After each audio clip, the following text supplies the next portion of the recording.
ବହୁ ବର୍ଷ ତଳର କଥା। ରାମପୁର ଗାଁର ସବୁ ଲୋକ ଚାଷ ଉପରେ ନିର୍ଭର କରୁଥିଲେ ଏବଂ ସେହି ଗାଁରେ 2ଟି କୂଅ ଥିଲା। ସେ କୂଅରୁ ସମସ୍ତେ ପାଣି ପିଉଥିଲେ।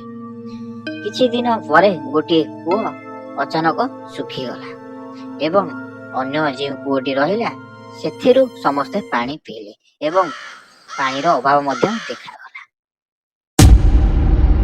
ଯେତେବେଳେ ସେହି କୂଅ ପାଖକୁ ପାଣି ନେବାକୁ ଯାଉଥିଲେ ସେତେବେଳେ ଗୋଟିଏ ବିକଟାଳ ଶବ୍ଦ ଶୁଭୁଥିଲା। ଏହି କାରଣରୁ ସମସ୍ତେ ଡରି ଯାଇଥିଲେ ଏବଂ ଚାଷୀମାନଙ୍କର ସ୍ତ୍ରୀ କୂଅକୁ ପାଣି ଆଣିବାକୁ କେହି ଗଲେ ନାହିଁ। ଏଥିପାଇଁ ମହିଳାମାନେ ବା ଅନ୍ୟ କୌଣସି ଲୋକ ସନ୍ଧ୍ୟା ହେଲା କ୍ଷଣି କୂଅ ପାଖକୁ କେହି ଯାଉନଥିଲେ। ଆଉ ଅଳ୍ପ ଦିନ ପରେ ସେଇ ଗାଁର ଗୋଟିଏ ଛୁଆ ହଜିଗଲା। ତାକୁ ସମସ୍ତେ ଖୋଜିବାକୁ ଲାଗିଲେ। ସମସ୍ତେ ଖୋଜିଲେ କିନ୍ତୁ କେହି ବି ତାକୁ ପାଇଲେ ନାହିଁ। କିଛି ଦିନ ବିତିଗଲା। କିଛି ଦିନ ଯାଇ ସାରିଲା ପରେ ସେମାନେ କୂଅ ପାଖକୁ ଯିବାକୁ ନିଷ୍ପତ୍ତି ନେଲେ ଏବଂ ସମସ୍ତେ କୂଅ ପାଖକୁ ଗଲେ।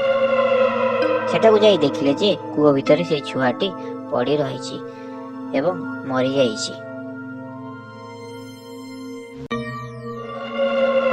ସମସ୍ତେ ନିଷ୍ପତ୍ତି ନେଲେ କି ଏମିତି କେମିତି ହେଲା ଏବଂ ସମସ୍ତେ ନିର୍ଣ୍ଣୟ ନେଲେ କି ଗାଁରେ ଆଉ ଗୋଟେ କୂଅ ଖୋଳିବେ ଏବଂ ସେଇ କୂଅ ପାଖକୁ କେହି ବି ଯିବେ ନାହିଁ।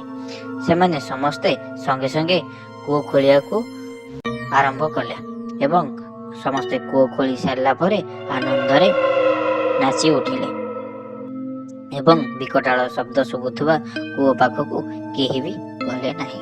ବନ୍ଧୁମାନେ, ଏମିତି ନୂଆ ନୂଆ କାହାଣୀ ଶୁଣିବାକୁ ଆମ ଚ୍ୟାନେଲକୁ ସବସ୍କ୍ରାଇବ୍ କରିବାକୁ ଭୁଲନ୍ତୁ ନାହିଁ।